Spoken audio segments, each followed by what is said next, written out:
Hey guys, and welcome back to Top Speed Golf. In this video, we're going to talk about how to break 70, get down in the 60s. It's a lot of fun. We're going to need to be explosive. We're going to have some power to shoot in the 60s.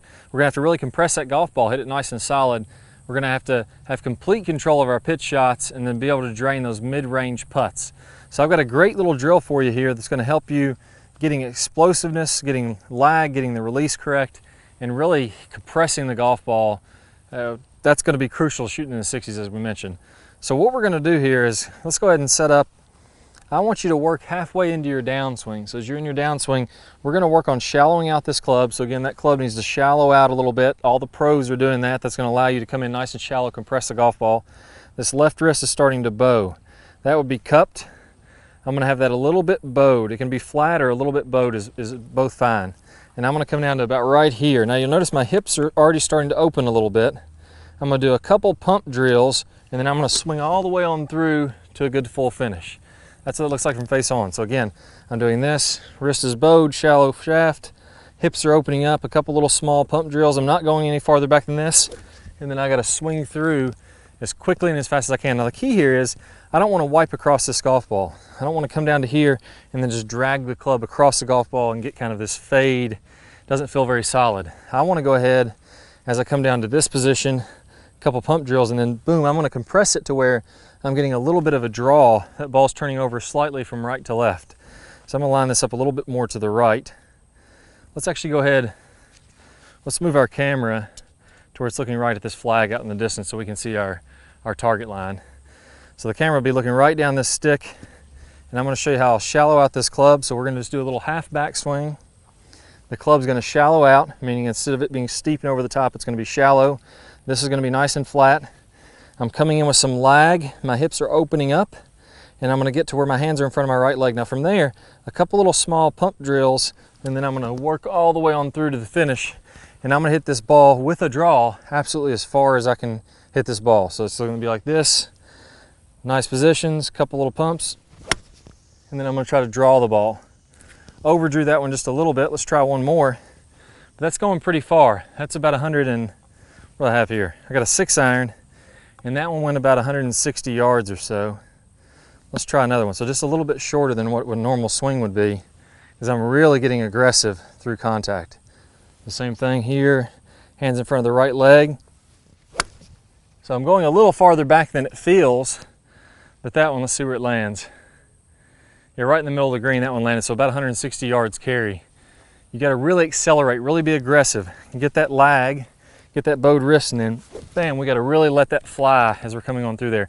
You need to be explosive so you can get that distance to be able to get in the 60s. Now, the next thing we need to do, now that we can control our distance, we can control our direction, our height with our pitch shots, we've got to really control to another level the consistency of our pitch shots. So in the breaking 90 and breaking 80 videos, we worked on the height, chipping into this little towel in front, and we worked on the distance, chipping them to the towel. Now we need to get to where we can really fine tune these to where we can knock some in. We can really be burning up the hole as we're doing this. So what we really want to work on after we got the basic pitching motion down is that as I set up here, as I come through, I'm going to go ahead and let my body rotate on through just like I was tossing a ball out to that towel.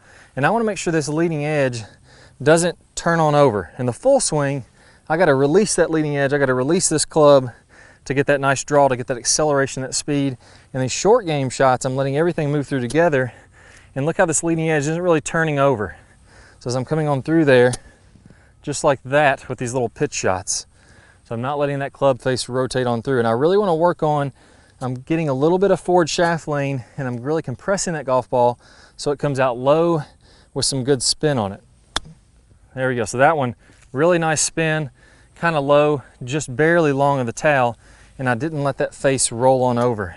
So if we're going to get in the 60s, we got to be deadly from this range, and we can't be having that face rotation with these pitch shots, or the ball's going to go a little too long, too short. We're just not going to have the control with it. So keep that leading edge working toward the target. Again, everything, body's rotating on through, and I'm going to hit some low kind of spinning shots to get them to grab on the green. The way that I'm spinning those is getting a slight bit of forward shaft lean. So my club face is working through. I have some forward shaft lean. Again, I'm letting it open up just like I'm tossing it toward the target. But that forward shaft lean is going to allow me to compress that golf ball and it's going to come out kind of low and spinning. So work on those. Let's go up to the green and let's make some birdie putts.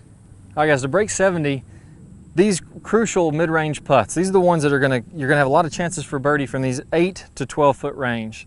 So I want to really focus on these 8 to 12 footers and try to recreate the feeling that I'm going to have in an actual round. So here, I'm going to keep my lower body really nice and stable, no leg movement at all.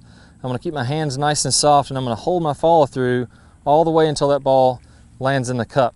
So again, no movement. I'm really recreating the same feelings that I'm going to have. I'm visualizing that this is actually the putt that I have to break 70, so I can put a little bit of pressure on myself.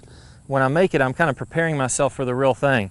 This is great for tournament practice. This is great for practicing, you know, to actually be clutch under pressure. Then I'll just move back to the next one, my 10-footer. I have to make this, or I've got to start over again. There you go, got that 10-footer to fall. Now I'm going to go to my 12-footer. This is a big one, last hole to shoot 69. Let's see if I can do it. There we go, 3 putts in a row. Get those 8-footers in. Those are going to be crucial to draining a lot of birdies, making those birdie putts. You're going to have tons of chances from there. Good luck to you guys. I'll see y'all soon. All right guys, hope y'all really enjoyed this video, but I got a great bonus for you. If we want to be really good at golf, we want to have tons of speed, have a lot of fun, really start cranking that ball, we got to have a lot of lag and then release that lag to get tons of speed. I've got my #1 lag video. I'm going to play a preview of that here in a second. If you want to click the link that pops up on your screen, if you're on a computer, if you're on a tablet, a mobile device, you're going to need to click the iCard. You'll get instant access to that full video. Plus, you're going to get 5 videos from my Top Speed Golf system. Good luck to you guys. Good luck with that lag. Go out there, crush the ball, have some fun. I'll see you in the lag video. Hi guys, and welcome back. I'm Ballard, and in today's video, we're going to talk about one of the absolute worst drills for creating lag. It's a very common drill that I see.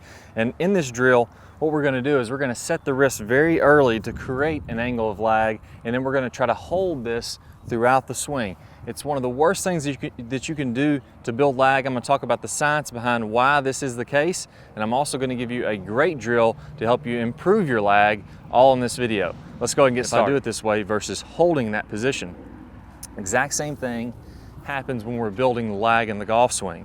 So what we want to do is throughout the swing, I want to have a very low and wide takeaway. So I'm not going to set my wrist early at all. If you look at a lot of the top players, you look at Adam Scott, very wide takeaway, not very much wrist set at all. You look at Rory McIlroy, you look at Tiger Woods.